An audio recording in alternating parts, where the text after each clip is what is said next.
Okay, guys, so we're going to try this recording again. Let me get set up. I'm going to have my timer ready. I've made a few changes since we've talked last. I'm going to go back to the overview. We're going to hit present. All right, hopefully this is recording now. Fans loud in the background. My computer's overheating right now, so hopefully we'll make it through. Let me first make sure we're in the right spot.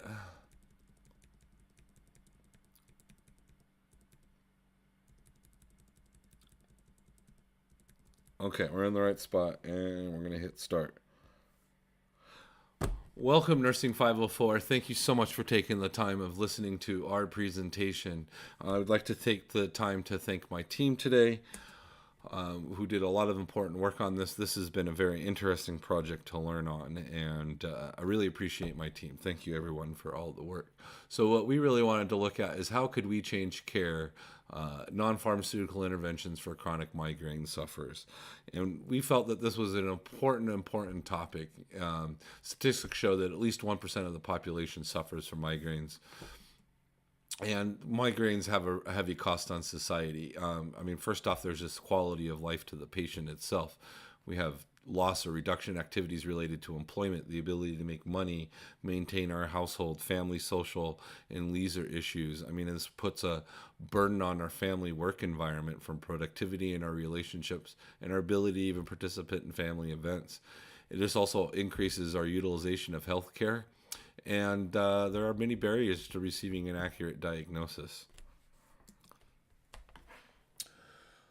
Actions that we've taken to date as our team is we went out to SynHall and PubMed and we split 40 articles between our four members on our team to look at the population and standard of care and possible non-pharmaceutical interventions and how we would measure effectiveness on these things. And when we were done with these 40 articles, we definitely did not feel like we were ready to make a decision yet. So we did consult with a medical librarian. We went to Carly because me, the speaker, Robert, I have a good relationship with this medical librarian, and I'm not asking for a deep dive. We just needed a quick 5-minute look at what are the standards of care and standards in diagnoses. We felt like we really needed to be able to do that to assess our next steps. And we really appreciate Carly's time. Also, the other reason we did it at Kootenai Health is because we were going to have access to some stuff from Mayo Clinic that we would not have had from Washington State University's library system. All right, so what is the population of chronic migraine sufferers? Well, first we need to define what is episodic versus chronic. And so this really comes down to how many headache days a month. If you have less than 15 headache days a month, then you're probably on the episodic side. More than 15 is chronic. Now, those are just headache days. Now, not all of those headache days are going to necessarily be migraine days. And so the Headache Classification Committee says 8 or more of those meeting a migraine criteria is part of those 15. So 8 of those 15 in order to be a chronic migraine condition. So there are many types of headaches that can be episodic migraines or can be chronic migraines. We can have them without auroras. You can see that it has a complex diagnosis criteria. Same thing with migraines with typical auroras. They also have another complex set of diagnostic criterias. Even medication overuse headaches. So we can look at patients who are being treated for episodic migraines and they actually transition to this chronic migraine disorder, not because the physiology or the disease has progressed, but because the medications themselves have worsened their condition. And according to the Headache Classification Committee, again, we actually need to remove these patients from all their medications to be certain of a chronic migraine diagnosis medication overusage. And there's plenty of other plethora of possibilities to look at from tension headaches, retinal migraines, and specific trigeminal autonomic cephalalgias, episodic and chronic cluster headaches. And there's many, many more. And this really made trying to find a non-pharmaceutical intervention for our patients very difficult. And there's plenty of risk factors. These risk factors can be risk factors not only as risk factors to developing an episodic migraine condition, but these risk factors should also be examined as being patients who should be at risk for transitioning from this episodic to a chronic migraine condition. In fact, literature reports that 50% of people with depression will have a migraine disorder. Chronic pain disorders, anxiety, obesity, medication overuse, nutritional deficits, and musculoskeletal disorders have all been linked or indicated in chronic migraine. All right, so what is the current standard of care? Well, the standard of care really seems to center around medication usage.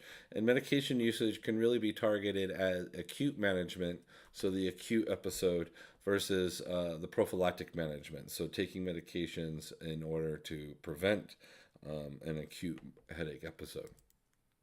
But when it comes to non-pharmaceutical interventions, it's really hard to find one standard of care. And that's really related to the fact that it's so dependent on the underlying physiologies of all these different migraine conditions. But what we definitely know is from these non-pharmaceutical interventions that can be targeted to these specific areas, is that we may be able to prevent patients from experiencing this transition from episodic to chronic. And that's ultimately what we want to do, is we want to improve the quality of life. We want to keep people, our patients, participating in work and home activities. And so we want to come back and look at this.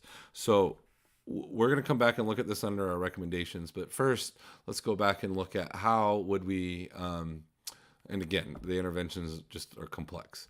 So this really brings us back to how would we measure outcomes for our patients.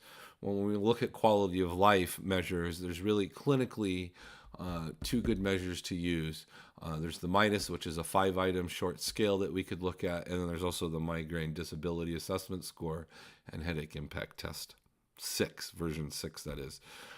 We should also look at developing a standardized headache diary where we could be kind of consider it diagnostic. We could have patients record important characteristics.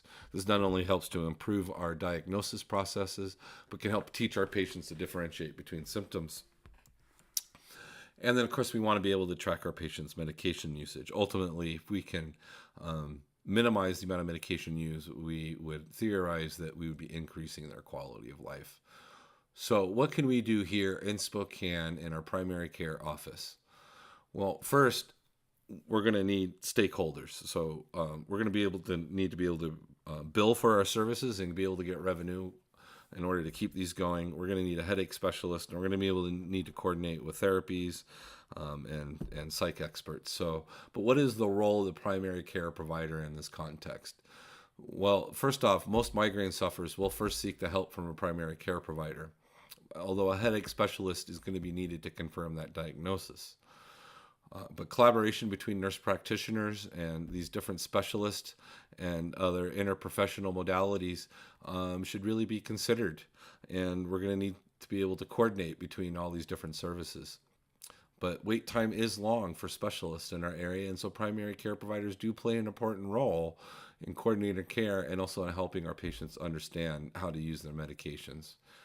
And I just want to demonstrate the complexity for nurse practitioners in a primary care environment in being able to diagnose and create a treatment plan for patients with either episodic or chronic migraine.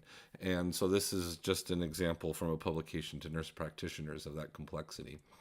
But the American Headache Society does line out 5 very important things, and this comes from their publication that's for providers and patients. We really want to do reduce the amount of over-the-counter pain medications. We really do want to minimize and use opioids as a last resort. So you can see coordination of this patient population has a lot of special needs. So our proposal is actually to create a nurse practitioner migraine navigator in our office to not only coordinate care, but then also to train them as that headache specialist. They can help us to assure accurate diagnosis.